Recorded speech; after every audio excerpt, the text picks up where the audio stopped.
ایک سوال یہ ہے کہ صدقۃ الفطر کیا رقم اور پیسوں کی صورت میں دیا جا سکتا ہے، جبکہ نبی صلی اللہ علیہ وسلم کے دور میں صدقۃ الفطر میں اناج اور غلہ دیا جاتا تھا، اور ان کے پاس سونے اور چاندی کے سکے جو اس وقت کی کرنسی تھی وہ بھی موجود تھی۔ تو اس سوال کا جواب یہ ہے کہ جس شخص کے پاس جنس موجود ہو تو اس کو جنس ہی دینی چاہیے، اور وہ ایک آدمی کے صدقۃ الفطر کا ہوتا ہے۔ میں نے یہاں درس میں کئی دفعہ یہ بتایا کہ ایک پیمائش کا پیمانہ ہے، جس طرح ہمارے ہاں دیہاتوں میں ٹوپا، چھوٹی ایک پڑوپی، اس سے لوگ پیمائش کر کے غلہ دیتے تھے۔ تو ایک بک بھر کر غلہ نکالیں تو وہ ایک مد اس کو عربی میں کہتے ہیں۔ 4 مد ہوں تو ایک سا بنتا ہے، گویا 4 بک غلہ بھر کے آپ نکالیں گے تو وہ ایک بندے کا صدقۃ الفطر ہوگا۔ اس کے وزن میں جو علماء میں اختلاف ہے، میں نے کئی بار یہ بھی ذکر کیا، یہ اختلاف مضر نہیں ہے۔ اس کی وجہ یہ ہے کہ جب بندہ ایک بک بھر کر غلہ نکالتا ہے تو ہر بندے کا بک دوسرے کے ساتھ ملتا نہیں، اور پھر جنس جو ہے مختلف ہونے سے بھی وزن بدلتا ہے۔ تو اصل یہ وزن کا پیمانہ ہے ہی نہیں ہے، یہ پیمائش کا پیمانہ ہے۔ تو پیمائش کو جب وزنوں میں لائیں تو فرق ہو جاتا ہے، اس لیے پرانے علماء 2 کلو 2 سیر 11 چھٹانک اور اوپر کچھ سرسائیاں بتایا کرتے تھے۔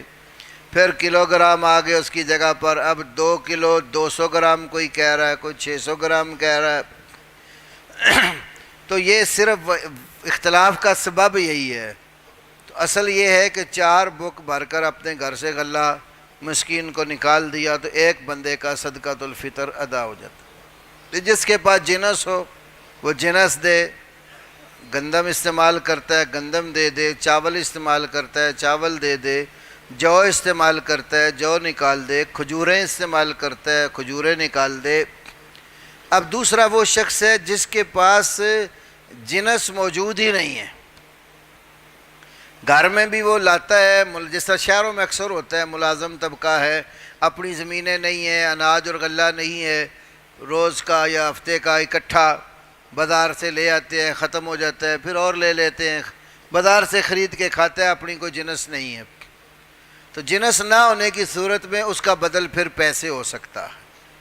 پیسے ہونے کی دلیل یہ ہے کہ بخاری، مسلم، دیگر حدیث کی کئی کتابوں میں جہاں جانوروں کی زکوٰۃ کے مسائل بیان ہوئے، بکریوں کی زکوٰۃ، اونٹوں کی زکوٰۃ، گائے کی زکوٰۃ، تو اب ایک شخص نبی علیہ السلام کی طرف سے مقرر ہو کر خطے اور کسی علاقے میں جاتا تھا کہ اس سے زکوٰۃ لے آؤ۔ وہ زکوٰۃ وصول کرنے والا کسی ایسے شخص کے پاس گیا جس کے پاس جانور ہیں اور زکوٰۃ دینی ہے، اور زکوٰۃ میں مثال کے طور پر 3 سالہ جانور زکوٰۃ میں اس کا بنتا ہے، لیکن وہ جانور دینے والے کے پاس 3 سالہ ہے ہی نہیں، یا 2 سالہ ہے یا 4 سالہ جانور ہے، تو پھر کیا ہوگا؟ تو اللہ کے رسول صلی اللہ علیہ وسلم نے فرمایا اگر اس سے 2 سالہ جانور لیتا ہے تو 3 سالہ کی قیمت کا تعین کر لیا جائے، اور 2 سالہ کی بھی۔ تو 2 سالہ جانور لیا، بظاہر لینا 3 سالہ تھا، تو یہ چھوٹا ہے، اس کی قیمت بھی تھوڑی ہے، تو اوپر جتنی کمی ہے وہ پیسے دے کر پوری کر دے۔ اور اگر 4 سالہ وصول کرتا ہے تو وصول کرنے والا جو زائد رقم اس کی بنتی ہے وہ اس مالک کو دے دے۔ اس حدیث سے یہ بات معلوم ہوتی ہے کہ فرضی زکوٰۃ میں بھی جو چیز وصول کرنی ہو اگر وہ نہ ہو بندے کے پاس تو اس کا بدل کرنسی اور پیسوں کے ساتھ ہو سکتا۔ پھر اس میں بعض لوگ اصرار کرتے ہیں کہ جی جنس ہی دینی چاہیے، جس طرح عرب میں بھی لوگ جنس نکالتے ہیں۔ تو ہمارے ایک استاد ہے عبد المنان نور پوری رحمہ اللہ، وہ کہتے تھے جن مفتیوں نے یہ فتویٰ دیا کہ وہ غلہ ہی دے، پیسے دے ہی نہیں سکتا، انہوں نے فقیر اور مسکین کا بھلا نہیں کیا، نقصان کیا۔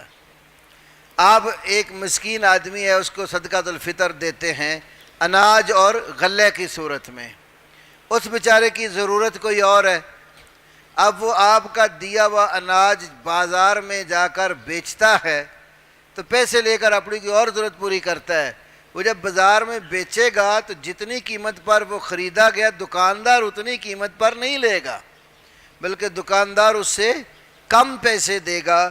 تو اس فتوے نے غریب کا بھلا نہیں کیا، اس کا نقصان کیا ہے۔ تو اس لیے اگر کسی کے پاس اناج نہیں ہے تو وہ اس کا بدل رقم کی صورت میں دے سکتا ہے۔